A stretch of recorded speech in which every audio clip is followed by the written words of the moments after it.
I'm Dr. Nada Albatish. I'm a restorative dentist from Toronto, Canada, and I'm here to talk to you about a bulimia case out of my practice. And we're going to use this case to focus on the diagnostic dilemma with our bulimia patients and material considerations. Before we jump right in, I'd like to tell you a little bit about me. Like I said, I'm from the beautiful city of Toronto.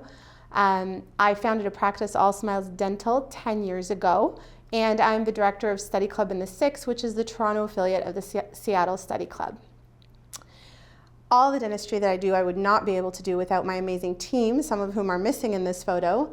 But I really wanted to just take a moment, and every time I speak anywhere, I like to give them credit for the work that we do, because without them, none of it is really possible. So jumping right into our topic today, we have three main learning objectives. The first is to become aware of what the critical problem is with diagnosing bulimia cases and how it affects your treatment planning. It's not as simple as you might think. So what we're going to do today is really challenge our traditional teaching and classic thinking about treating bulimia patients.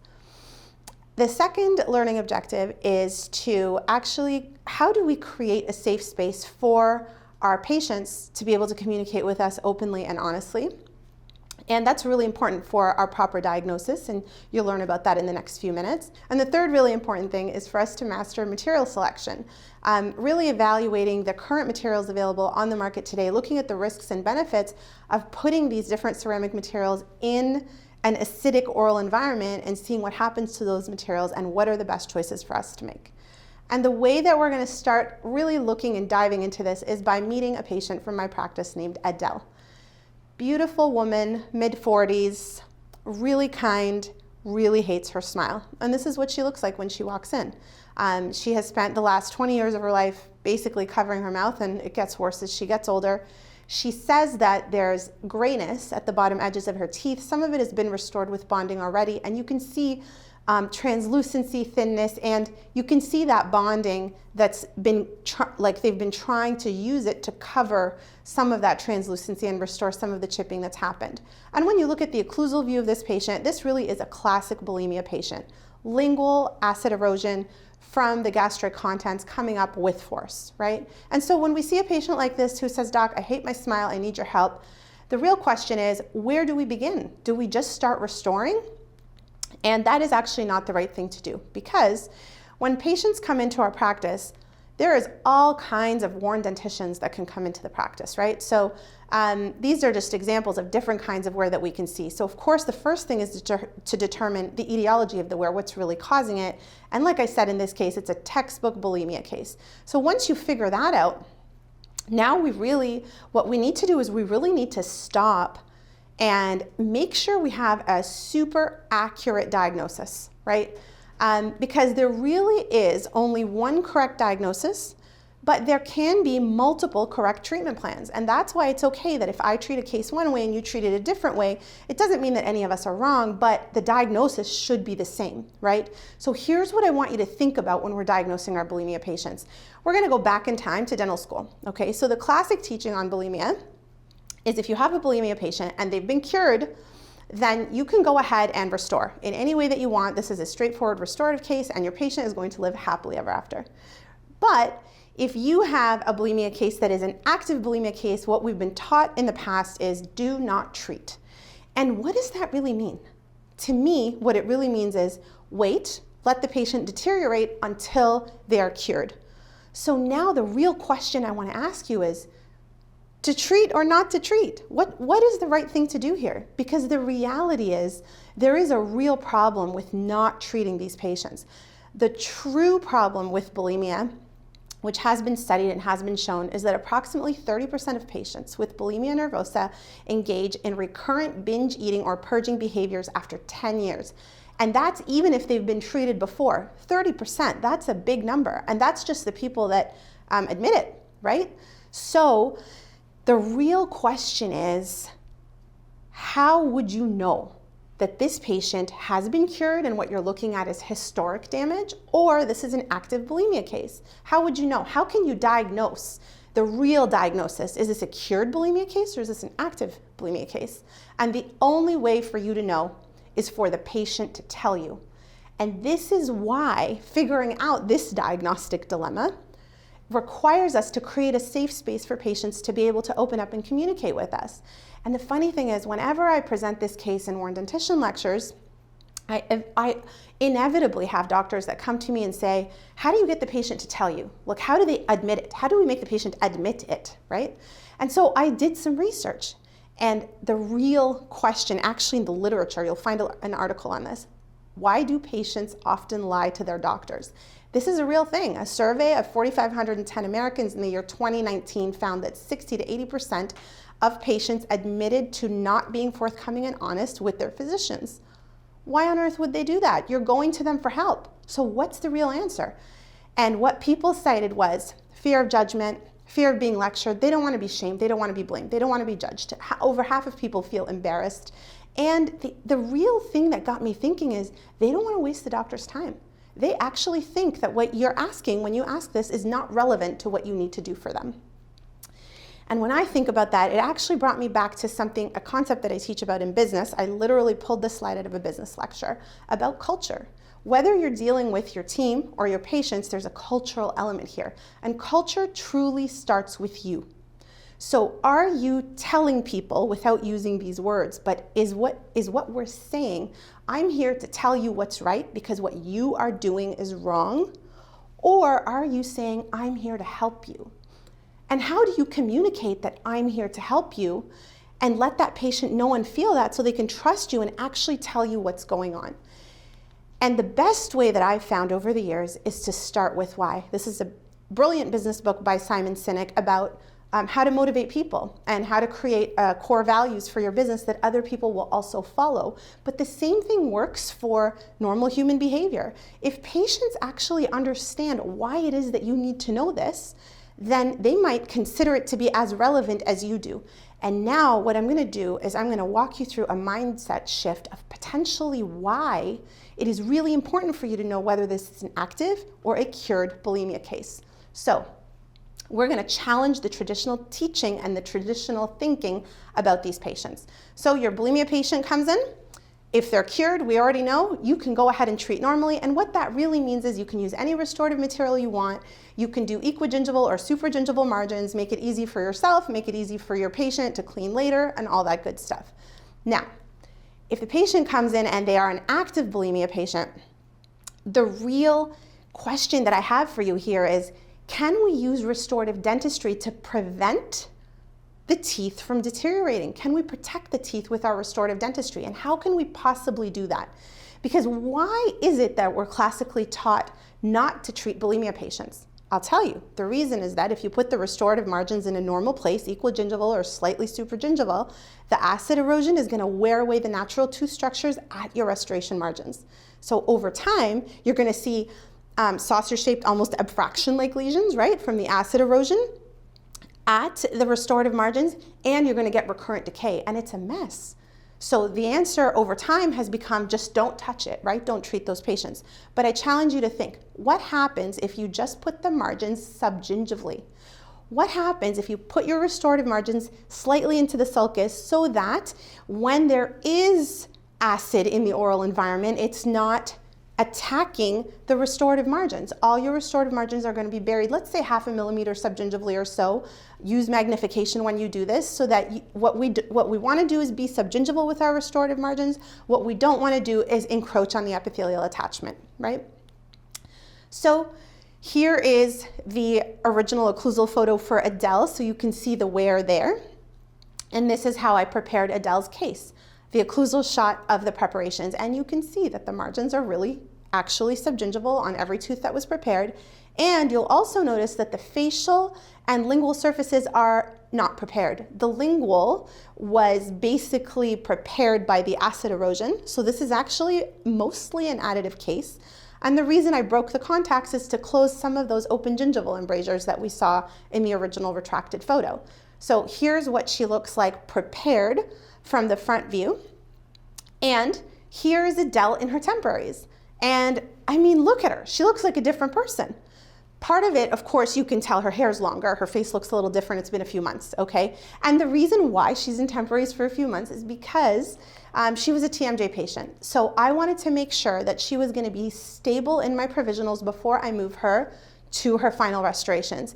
And for the TMJ and your TMJ problem patients, stability means no bite changes and no pain in the joints for a minimum of 90 days. So Adele comes to me after a couple of months, super happy, looks wonderful, and I grab my intraoral mirror, I look in her mouth, and we've got a problem. So check this out. That's the bisacral, the temporary restorations, and look at the gingival margins of the bisacral restorations on the lingual. She literally has acid erosion of the bisacral in the same location that she had erosion in the enamel. So this is really a problem. She is a truly active bulimia patient. The bisacral is a very soft material, so we are actually able to see that the acid truly can affect materials, especially if they're softer. So we do need to consider, and that's where we'll go next in our conversation, is consider what are the best materials. So this is okay. What I did with this is I took composite resin and I refaced the lingual surfaces with composite resin. I didn't remove the bisacral, I just veneered the composite resin over. Composite is a harder material. It's still susceptible to acid attack, but not as much as bisacral. Bisacral is much softer, and all I needed to do was carry her over in the temporary phase till I got her into the finals. And I know that once I get her into ceramics, she's better protected. So I want to show you the final ceramics here, and you can see that the restoration margins are all buried subgingivally. And here you have it from the lingual, all the restoration margins are buried subgingivally. Before I tell you what material I used for this case is about 4 to 5 years old now. Before I tell you what material I used for this case, I want to walk you through the evidence that you need to consider before you select the material that you're going to use. So here are our material considerations. The first thing that we need to know is that all ceramics wear opposing enamel. The reason why this is important is because in Adele's case, the opposing dentition is a natural dentition. If you are opposing ceramics, then this may not be as much of a concern, right? The next thing that I want to talk to you about and that I learned in the literature is that layered porcelains wear opposing enamel more than CAD/CAM materials. That really surprised me. So what that means for us in our bulimia cases is that we don't want to use layered porcelains. It's actually better for us to select a CAD/CAM material. So lithium disilicate, Emax, or zirconia are the best materials to use in these cases. Now, the next thing that the research shows us is that lithium disilicate and zirconia, so Emax restorations, things like Zircad Prime, are materials that have been shown in the research to have clinically insignificant impact from acid, but the glaze that your lab places on your Emax and zirconia restorations will deteriorate in an acidic environment. So that's really important for us to know, because if the glaze deteriorates, then we are down to the actual ceramic material, the lithium disilicate or the Emax, right? So we have to make sure that those materials are smooth. And the next piece of this that I want you to know is that actually more important than the glaze, more important than anything for the integrity of the outside of the restorations and to protect the opposing dentition and to reduce the amount of biofilm that can stick to those restorations is that we as restorative dentists polish these restorations as our final step. And polishing can involve using a diamond paste or ceramic polishers. I usually do ceramic polishers and a diamond paste after that, and you get a really nice smooth polish on these materials. So I've given you sort of a bunch of different pieces of the literature, but where does this take my mind? What is my thought process? Okay, so my thought process, what this tells me is, number one, both lithium disilicate and zirconia are good options for our bulimia patients. Now, the literature hasn't totally shown us that zirconia is better, but it possibly could be better because it's completely insusceptible to acid attack. And there is some literature that shows that there is some changes in lithium disilicate over time. But we need stronger evidence to be able to say that. So for now, I can tell you that both materials are an excellent option. The other thing I want you to know is that with proper bonding protocols, both Emax and zirconia, both lithium disilicate and zirconia restorations have similar bond strength. The difference is clinically insignificant. So what does that mean? Back in the day, I used to think that you couldn't bond to zirconia. We were all taught that. But now research has shown us otherwise. And it's now showing us that the bond strength to zirconia is quite similar as the bond strength to lithium disilicate. So both are actually equally good options.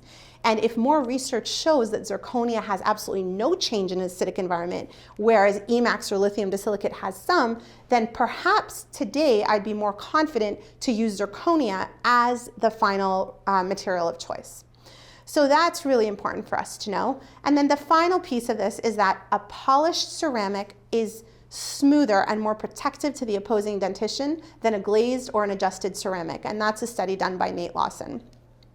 So now, taking you back to the flowcharts, because my mind works in flowcharts, here's our thought process from a material selection standpoint. So if we are treating a cured bulimia patient, we go ahead and do supragingival margins, like we said, or equigingival margins.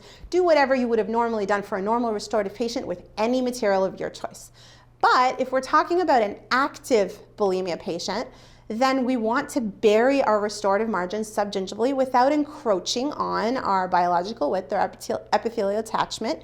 And when it comes to material selection, two materials are good materials for us to choose. Lithium disilicate in the form of Emax, for example, which is one of the most popular materials on the market today, or zirconia, for example, Zircad Prime or Prime Aesthetic. The difference between those two materials is that Zircad Prime has a 3Y zirconia towards the gingival and then 5Y towards the incisal, and Prime Aesthetic has a 4Y towards the gingival and a 5Y towards the incisal. And all that really means is the stronger material, it's a gradient. The stronger material is towards the gingival, and then the weaker and more aesthetic part of it is towards the incisal edge. And recognizing also that even the weaker, more aesthetic zirconias are still extremely strong materials, right?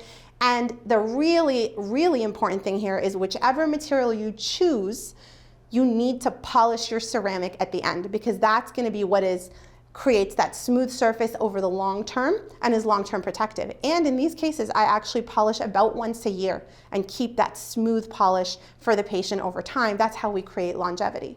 So here is Adele.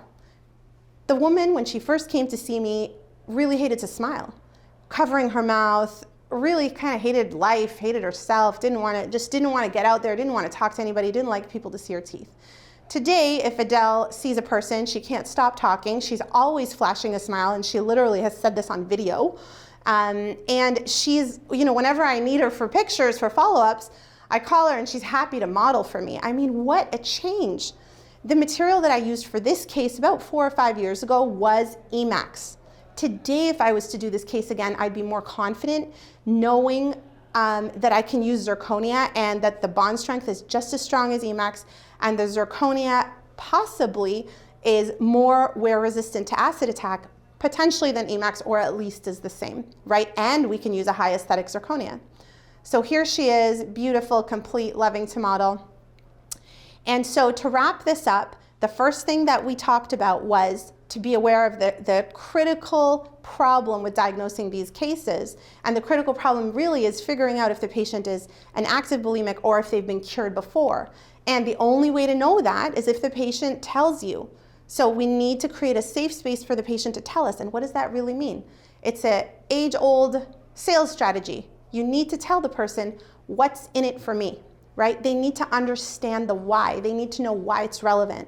And then they will share with you, because they know you're not there to judge them. And the final piece of this is understanding the research behind the materials so that you can consider what's going to be the strongest and best material for you to use in these cases, which classically we were taught not to do at all. But now we know we can actually use excellent ceramics like lithium disilicate, Emax, zirconia, Zircad Prime, and Prime Aesthetic to actually restore these cases and prevent deterioration, rather than waiting for a patient to be cured where we know 30% of people may not be cured. So here's Adele initially, and here is a life-changing transformation for Adele. And you can see it in her face, you can see it in her eyes, you can see it in her smile, you can see it in the way she carries herself, and even the way she puts on her makeup. And in summary, really the point of all this and all the details that I've gotten into with you, you can apply to any case and any diagnosis really. Correct diagnosis is imperative to the longevity of our comprehensive dentistry. Thank you so much.